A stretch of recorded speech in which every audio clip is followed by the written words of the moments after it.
तो आज हम बाजार में मिलने वाले एक बेहद आम दवा के बारे में बात करने वाले हैं।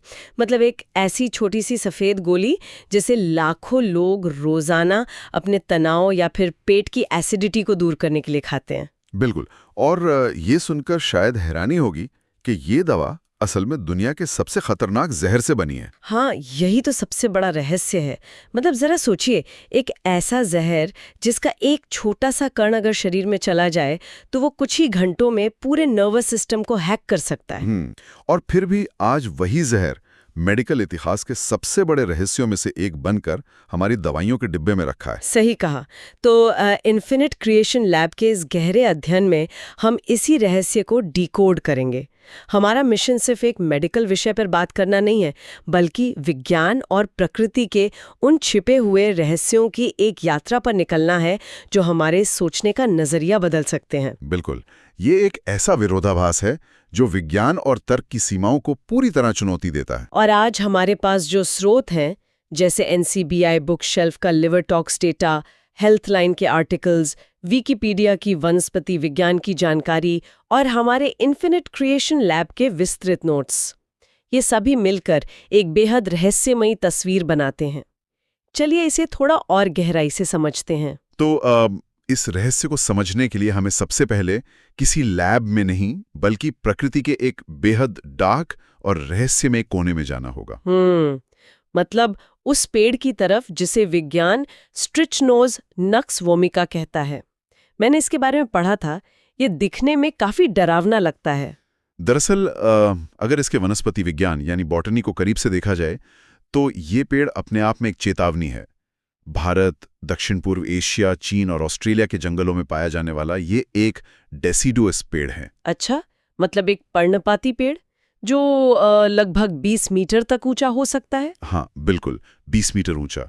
इसके पत्ते तो सामान्य लगते हैं, लेकिन जब इस पर हल्के हरे रंग के फूल खिलते हैं तो उनमें से एक बहुत ही अजीब और दुर्गंध युक्त महक आती है। ओह, मतलब हानो प्रकृति खुद कह रही हो कि इससे दूर रहना ही बेहतर है। एकदम सही।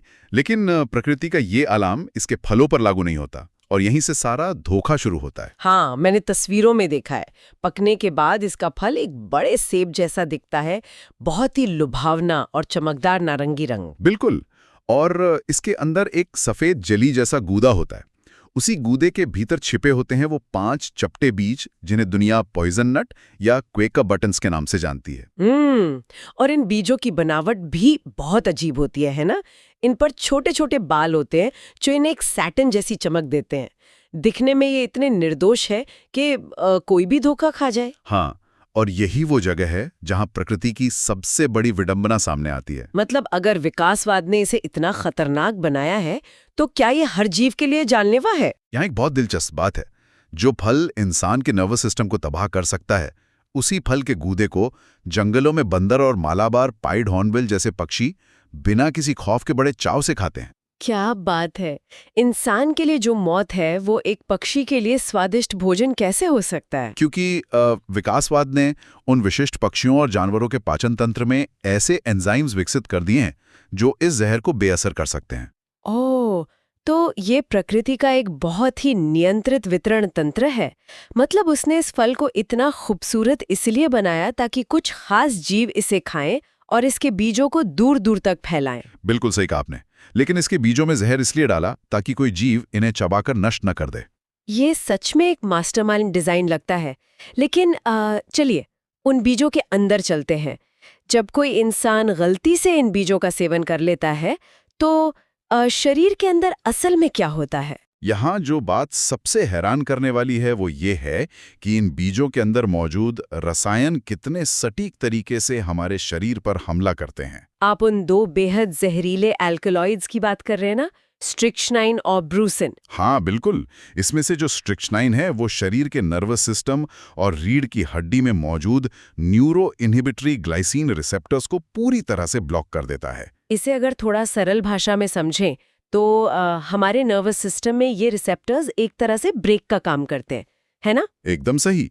वे हमारी मांसपेशियों को शांत रहने और आराम करने का संकेत देते हैं। लेकिन जब स्ट्रिक्शनाइन इन रिसेप्टर्स को ब्लॉक कर देता है तो दिमाग की ब्रेक फेल हो जाती है।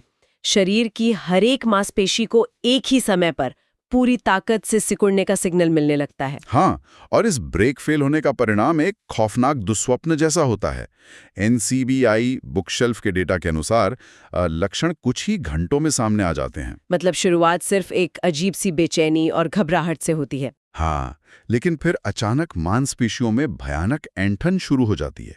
ये कोई सामान्य दर्द नहीं है, व्यक्ति को होश में रहते हुए दौरे पड़ने लगते हैं। ओह, ये बहुत डरावना है।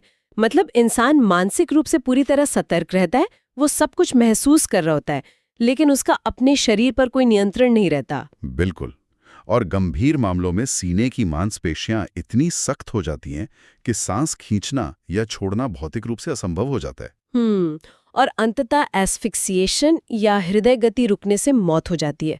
ये सुनकर ही रोंगटे खड़े हो जाते हैं। एक ऐसा जहर जो शरीर को अंदर से लॉक कर दे। और यही कारण है कि इतिहास में शिकारियों ने इसे एरो पॉइजन के रूप में इस्तेमाल किया। आज भी CDC इसे स्पष्ट रूप से एक गंभीर केमिकल हजार्ड मानता है। लेकिन यहीं पर एक बहुत बड़ा विरोधाभास खड़ा होता है। जो चीज़ एक केमिकल हैजार्ड है, जो इतनी दर्दनाक मौत दे सकती है, वो पारंपरिक एशियाई और यूनानी चिकित्सा का अहम हिस्सा कैसे बन गई? यह पारंपरिक चिकित्सा का एक बहुत ही गहरा रहस्य है। प्राचीन चिकित्सकों को भी पता था कि यह एक मौत का बीज है। तो फिर उन्होंने एक हैजर्ड को दवा की तरह कैसे देखा? क्योंकि उनका मानना था कि जहर और दवा के बीच का अंतर सिर्फ मात्रा और संशोधन का होता है। उदाहरण के लिए स्रोतों में यूनानी चिकित्सा का जिक्र है, जहां इन बीजों से हुदर नाम का एक मिश्रण तैयार किया जाता है। अच्छा, हुदर। लेकिन इसे सीधे नहीं पीसा जाता है ना? नहीं, बिल्कुल नहीं। पहले इन बीजों को लगातार 5 दिन तक पानी में भिगोकर रखा जाता है। फिर अगले 2 दिन तक इन्हें दूध में भिगोया जाता है और अंत में इन्हें दूध में ही उबाला जाता है। रुकिए, ये प्रक्रिया काफी दिलचस्प है। पानी में भिगोना तो समझ आता है, लेकिन दूध ही क्यों? इसके पीछे का विज्ञान क्या है? असल में आधुनिक विज्ञान की नज़र से देखें तो दूध में मौजूद फैट्स और कैसीन प्रोटीन इस प्रक्रिया में जादू करते हैं। क्या प्राचीन हकीम अनजाने में कोई बहुत ही उन्नत केमिस्ट्री का इस्तेमाल कर रहे थे? हाँ, हम ऐसा कह सकते हैं। स्ट्रिक्नीन जैसे एल्कलॉइड्स कुछ हद तक फैट सॉल्युबल होते हैं। ओह, अच्छा। तो जब बीजों को दूध में उबाला जाता है तो दूध के फैट्स और प्रोटीन्स इन जहरीले एल्कलॉइड्स के साथ रासायनिक रूप से जुड़ जाते हैं। बिल्कुल, वे उन्हें बांध लेते हैं। इससे बीजों की विषाक्तता काफी हद तक कम हो जाती है। ये एक अद्भुत आहा मोमेंट है। मतलब बिना किसी माइक्रोस्कोप के जहर का रासायनिक न्यूट्रलाइजेशन। प्राचीन लोगों के पास आधुनिक लैब नहीं थे, लेकिन उनके पास प्रकृति को समझने का गहरा अनुभव था। सही कहा। लेकिन पारंपरिक चिकित्सा का यह प्रयोग तो कहानी का सिर्फ एक पड़ाव है।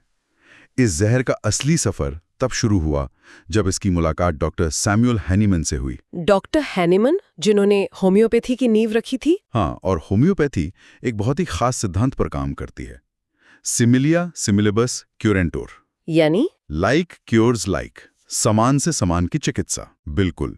विज्ञान आमतौर पर बीमारी को खत्म करने के लिए ऐसे रसायनों का इस्तेमाल करता है जो बीमारी के विपरीत काम करें, जैसे बुखार कम करने के लिए एंटीपायरेटिक। लेकिन हैनीमन का सिद्धांत बिल्कुल अलग था, है ना?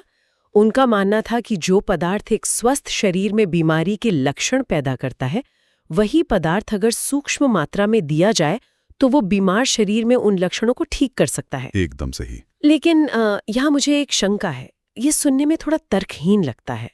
मतलब अगर मुझे पहले से ही पेट में ऐंठन हो रही है, तो मैं वो चीज़ क्यों खाऊंगी जो पेट में भयानक ऐंठन पैदा करती है? ये तो आग बुझाने के लिए पेट्रोल डालने जैसा हुआ। सतह पर देखने में ये बिल्कुल ऐसा ही लगता है, लेकिन होम्योपैथी का तर्क पेट्रोल डालने का नहीं, बल्कि शरीर के अलार्म सिस्टम को ट्रिगर करने का है। अच्छा, तो मतलब ये शरीर को जगाने का काम करता है? हाँ, उनका मानना था कि जब आप सूक्ष्म मात्रा में समान लक्षण पैदा करने वाला पदार्थ देते हैं, तो शरीर की अपनी हीलिंग प्रणाली यानी वाइटल फोर्स जागृत हो जाती है और वो खुद उस बीमारी से लड़ने लगती है। तो नक्स वोमिका के मामले में क्योंकि स्ट्रेचनाइन नर्वस सिस्टम को ओवर स्टिमुलेट करता है और ऐंठन पैदा करता है, हैनीमन ने इसे उन लोगों के लिए चुना जो पहले से ही ओवर स्टिमुलेटेड है। बिल्कुल। अच्छा, तो इसीलिए हेल्थ लाइन और हमारे नोट्स बताते हैं कि नक्स वोमिका को खास तरह के मरीजों के लिए प्रोफाइल किया गया है। ऐसे लोग जिनकी जीवन शैली बहुत व्यस्त है, जो भारी तनाव में रहते हैं, हाँ, या जिनका खान पान अनियमित है, जो कैफीन और जंक फूड पर बहुत ज्यादा निर्भर हैं। ऐसे लोगों में अक्सर चिड़चिड़ापन, पेट की समस्या, एसिडिटी या कब्ज जैसी स्थितियां देखने को मिलती हैं। स्रोतों के अनुसार सर्दी जुकाम और यहाँ तक कि मेल इनफर्टिलिटी की समस्या में भी इसका उपयोग किया जाता है। सही कहा, लेकिन सबसे बड़ा कैच ये है कि होम्योपैथी में नक्स वोमिका अपने कच्चे रूप में कभी नहीं दी जाती। हाँ, इसे तैयार करने की जो प्रक्रिया है, जिसे पोटेंटाइजेशन कहा जाता है, वो विज्ञान की दुनिया में सबसे बड़े विवाद का विषय है। बिल्कुल, इसे इतना डाइल्यूट किया जाता है कि इसका गणित सच में दिमाग को चकरा देता है। इस गणित को समझना बहुत जरूरी है। शुरुआत होती है एक मदर टिंचर से, जो बीजों का अर्क होता है। फिर 1 बूंद मदर टिंचर को 99 बूंद पानी या अल्कोहल में मिलाया जाता है। इसे 1C डाइल्यूशन कहते हैं। हाँ, और फिर इस नए घोल की 1 बूंद लेकर उसे फिर से 99 बूंद पानी में मिलाया जाता है। ये प्रक्रिया 10 बार, 30 बार या 200 बार तक दोहराई जाती है, जिसे 200C कहते हैं। बाप रे, अब यहाँ विज्ञान का एक कड़ा नियम सामने आता है, एवोगाड्रो संख्या। और एवोगाड्रो की सीमा ये स्पष्ट करती है कि 12C के डाइल्यूशन के बाद उस घोल में मूल पदार्थ का एक भी अणु बचने की गणितीय संभावना शून्य हो जाती है। शून्य मतलब अगर हम इसकी कल्पना करें तो 200C डाइल्यूशन का मतलब है कि मूल जहर की 1 बूंद को एक ऐसे महासागर में डालना जिसका आकार हमारे पूरे देखे जा सकने वाले ब्रह्मांड से भी कई गुना बड़ा हो। बिल्कुल, उस महासागर में से 1 बूंद निकालना और उसमें जहर का अणु ढूंढना भौतिक रूप से असंभव है। यहाँ पर बात बहुत दिलचस्प हो जाती है। इसे एक भूत की याद कहा जा सकता है। असली रसायन यानी वो जहर पूरी तरह से गायब हो जाता है। हाँ, लेकिन होम्योपैथी सिर्फ डाइल्यूट नहीं करती, वो हर डाइल्यूशन के बाद शीशी को जोर जोर से हिलाती है। इस प्रक्रिया को सकशन कहा जाता है। मैंने पढ़ा था कि डॉक्टर हैनेमन अपनी दवा की शीशियों को चमड़े से बंधी एक किताब पर जोर से मारते थे। बिल्कुल, उनका मानना था कि ये काइनेटिक एनर्जी उस जहर की आध्यात्मिक या ऊर्जात्मक छाप को पानी के अणुओं में ट्रांसफर कर देती है। और यहीं पर आधुनिक विज्ञान और इस विश्वास के बीच एक बहुत गहरी खाई बन जाती है। NCBI बुक शेल्फ के लिवर टॉक्स दस्तावेज इस बात की गवाही देते हैं। हाँ, जब आधुनिक नक्स वोमिका दवाओं का लैब में HPLC यानी हाई प्रेशर लिक्विड क्रोमैटोग्राफी के जरिए परीक्षण किया गया तो नतीजे काफी हैरान करने वाले थे। HPLC मशीनें इतनी संवेदनशील होती हैं कि वे एक ओलंपिक स्विमिंग पूल में गिरी 1 बूंद केमिकल को भी पकड़ सकती हैं। लेकिन इन दवाओं में स्ट्रिक्नाइन या ब्रूसीन का एक कण भी नहीं मिला, एक भी अणु नहीं। और इसीलिए NCBI स्पष्ट रूप से घोषित करता है कि होम्योपैथिक नक्स वोमिका से लिवर को कोई नुकसान यानी हेपेटोटॉक्सिसिटी नहीं होती। जाहिर है, क्योंकि लिवर को नुकसान पहुंचाने के लिए किसी रसायन का होना जरूरी है, और यहाँ तो रसायन का वजूद ही मिट चुका है। बिल्कुल, आधुनिक विज्ञान के लिए ये एक बंद केस है। जहां कोई एक्टिव मॉलिक्यूल नहीं है, वहां दवा काम नहीं कर सकती। इसलिए विज्ञान मानता है कि इसके चिकित्सीय फायदों का कोई ठोस वैज्ञानिक प्रमाण नहीं है। लेकिन जमीनी हकीकत कुछ और ही कहती है। लाखों लोग पीढ़ियों से इसका इस्तेमाल कर रहे हैं, वे इसके असर की कसमें खाते हैं। हाँ, ये एक बहुत बड़ा सवाल है। तो अगर दवा में जहर का एक भी अणु नहीं है, तो वो क्या है जो शरीर पर काम कर रहा है? समर्थक इसके जवाब में वाटर मेमोरी यानी पानी की याददाश्त का सिद्धांत सामने रखते हैं। उनका मानना है कि सक्शन के दौरान पानी के मॉलिक्यूल्स मूल जहर की बनावट का एक इम्प्रिंट अपने अंदर स्टोर कर लेते हैं। लेकिन क्या ये वैज्ञानिक रूप से संभव है? यहाँ जो बात सबसे हैरान करने वाली है वो ये है कि अगर हम इसे बड़ी तस्वीर से जोड़कर देखें तो ये सिद्धांत जितना काव्यात्मक है, भौतिकी की नजर में उतना ही असंभव। मतलब आधुनिक विज्ञान वाटर मेमोरी को सिरे से खारिज करता है? बिल्कुल, क्योंकि लिक्विड पानी में जो हाइड्रोजन बॉन्ड्स होते हैं वे हर पिकोसेकंड यानी 1 सेकंड के खरबवें हिस्से में टूटते और बनते रहते हैं। ओह, तो पानी के अणु लगातार नाच रहे हैं। जिस चीज का ढांचा 1 सेकंड के लिए भी स्थिर नहीं है, वो किसी जहर की भौतिक याददाश्त को हफ्तों या महीनों तक कैसे बरकरार रख सकता है? यही तो विज्ञान का सबसे बड़ा तर्क है। तो क्या ये सिर्फ एक प्लेसिबो इफेक्ट है? मतलब एक शक्तिशाली मानसिक प्रभाव जहां इंसान को यकीन होता है कि वो ठीक हो रहा है और उसका अपना ही दिमाग शरीर की हीलिंग प्रक्रिया को चालू कर देता है? ये एक संभावना है। या फिर क्या ऐसा हो सकता है कि हमारे पास आज जो विज्ञान और उपकरण हैं वे उस ऊर्जा या सूचना को मापने के लिए अभी पर्याप्त ही ना हो? ये सोचने वाली बात है। विज्ञान और मानव अनुभव के बीच हमेशा से एक तनाव रहा है। हाँ, आधुनिक विज्ञान स्पष्ट रूप से उस चीज को नकार देता है जिसे अब मापा ना जा सके। लेकिन मानव अनुभव कहता है कि सिर्फ इसलिए कि हम किसी चीज को अभी माप नहीं सकते, इसका मतलब ये नहीं कि उसका अस्तित्व ही नहीं है। ये एक ऐसे रहस्य की तरह है जिसके दोनों पहलू बेहद मजबूत हैं। एक तरफ हमारे पास वो मूल बीज है जिसके अंदर प्रकृति का सबसे खौफनाक जहर है। जिससे विज्ञान पूरी तरह समझता है। बिल्कुल। आधुनिक विज्ञान इस जहर को माइक्रोस्कोप के नीचे देख सकता है, इसके हर एक नर्व रिसेप्टर को हैक करने के तरीके को समझा सकता है। और दूसरी तरफ उसी बीज से तैयार एक ऐसा घोल है जिसमें जहर की भौतिक सत्ता शून्य हो चुकी है। हाँ, और आधुनिक विज्ञान इसे साबित नहीं कर पाता। इसकी याददाश्त को मापने का कोई थर्मोमीटर आज तक नहीं बना। लेकिन फिर भी जब तनाव से ग्रस्त एक व्यक्ति इसे लेता है तो उसका विश्वास लैब के नतीजों पर नहीं बल्कि अपने अनुभव पर टिका होता है। और यहाँ ये भी याद रखना जरूरी है कि स्रोतों का ये विश्लेषण किसी भी प्रकार की मेडिकल सलाह नहीं है। किसी भी बीमारी में उपचार हमेशा योग्य विशेषज्ञों की देखरेख में ही होना चाहिए। बिल्कुल। लेकिन एक बौद्धिक दृष्टिकोण से ये कहानी हमें गहराई से सोचने पर मजबूर कर देती है। नक्स वोमिका सिर्फ एक होम्योपैथिक शीशी का नाम नहीं रह जाता। सही कहा, ये कहानी है इंसान की उस असीम जिज्ञासा की जो मौत के पेड़ से भी जीवन तलाशने निकल पड़ती है। हाँ, मतलब पानी और दूध से जहर को धोने से लेकर उसे एक महासागर जितना डाइल्यूट करने तक ये यात्रा दिखाती है कि हमने प्रकृति की शक्तियों को समझने की कितनी लंबी कोशिश की है। जहां विज्ञान के अणु खत्म होते हैं, क्या वहां से विश्वास की ऊर्जा शुरू होती है? या फिर विज्ञान को अभी और भी गहराई में जाना बाकी है? यही तो इस पूरी डाइव का सबसे खूबसूरत सवाल है। शायद सबसे बड़ा रहस्य ये दवा नहीं है, बल्कि ये है कि इंसान आज भी जीवन, उपचार और प्रकृति की छुपी हुई भाषा के बारे में कितना कम जानता है।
आज हम बात करेंगे होम्योपैथी की एक ऐसी दवा के बारे में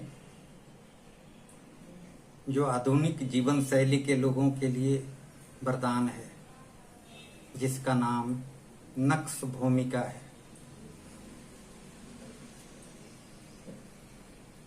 यह दवा खासकर उन लोगों के लिए बनी है जो तनाव में रहते हैं, देर रात तक जागते हैं, मसालेदार खाना खाते हैं और जिनकी जिंदगी बेहद भाग दौड़ भरी है। तो चलिए जानते हैं नक्श भूमिका क्या है, इसके फायदे क्या हैं और इसे कब, कैसे और किस पोटेंसी में लेनी है।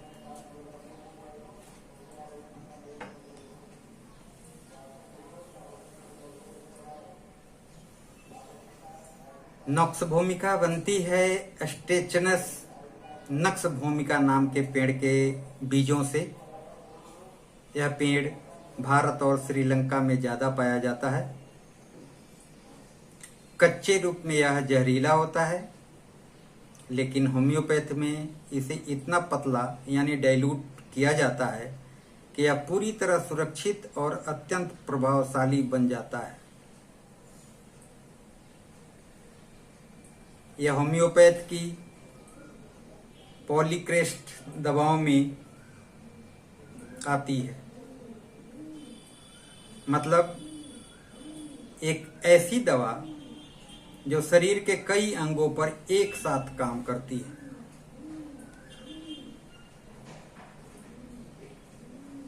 अब सबसे जरूरी बात, नक्श भूमिका किस तरह के इंसान के लिए सबसे ज्यादा फायदेमंद है। यह दवा उन लोगों के लिए है जो बहुत मेहनती और महत्वाकांक्षी हैं, लेकिन साथ में स्ट्रेस्ड भी हैं, जो थोड़ी सी बात पर गुस्सा हो जाते हैं, रात को देर से सोते हैं, ज़्यादा चाय कॉफ़ी तला मसालेदार खाना खाते हैं, जिन्हें ठंड बहुत लगती है, हल्की ठंडी हवा भी सहन नहीं होती। अगर आपके आसपास ऐसा कोई है तो नक्श भूमिका उनकी पहली दवा होनी चाहिए। अब बात करते हैं नक्श भूमिका के मुख्य फायदों की।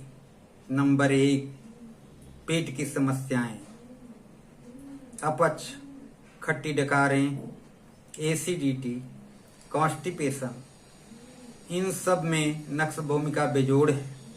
नंबर 2, सर्दी जुकाम, नाक रात को बंद हो और दिन में बहे, यह नक्श भूमिका का सबसे पक्का लक्षण है। नंबर 3, सिर दर्द, खासकर सुबह उठते ही या ज़्यादा खाने के बाद। नंबर 4, नींद की समस्या, रात 3-4 बजे नींद टूटना। नंबर 5, जी मिचलाना, सुबह उठते ही मछली। और सबसे खास हैंगओवर, इसलिए नक्श भूमिका को द मॉर्निंग आफ्टर रेमेडी कहते हैं।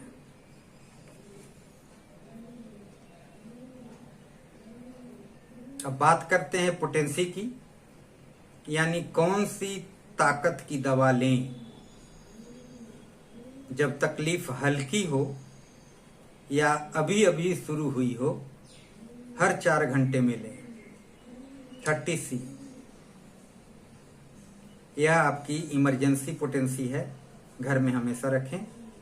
पेट दर्द, जुकाम, सिर दर्द, हैंगओवर, हर चीज में यही काम आएगी। दिन में 3 बार लें। 200C,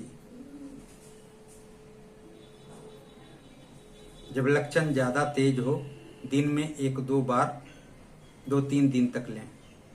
1M, यह केवल होम्योपैथिक डॉक्टर की सलाह पर लें। गोल्डन रूल याद रखें, जैसे ही आराम मिले दवा बंद कर दें।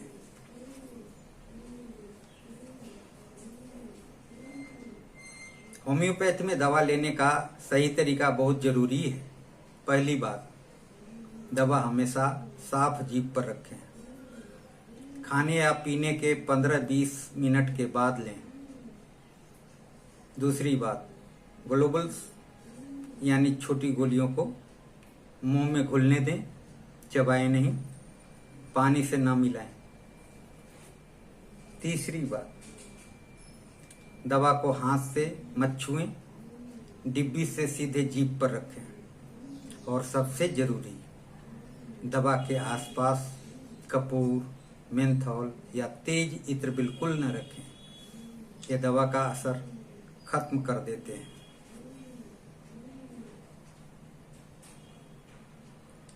होम्योपैथ में मोडेलिटी बहुत इंपॉर्टेंट होती है। नक्सभूमिका के तकलीफ इससे बढ़ती है। सुबह उठने पर ठंडी हवा में शोर और तेज रोशनी से ज़्यादा खाने के बाद और रात के 3-4 बजे तकलीफ़ें बढ़ती हैं और इससे राहत मिलते हैं। गर्मी से, गर्म कपड़ों से, आराम करने से, सोने के बाद और गर्म पेय से राहत मिलती है। याद रखने योग्य बातें, अगर किसी की तकलीफ सुबह उठने पर ज़्यादा हो, ठंड में बढ़े और गर्मी में कम हो तो 90% चांस है नक्सभूमिका उनकी दवा है।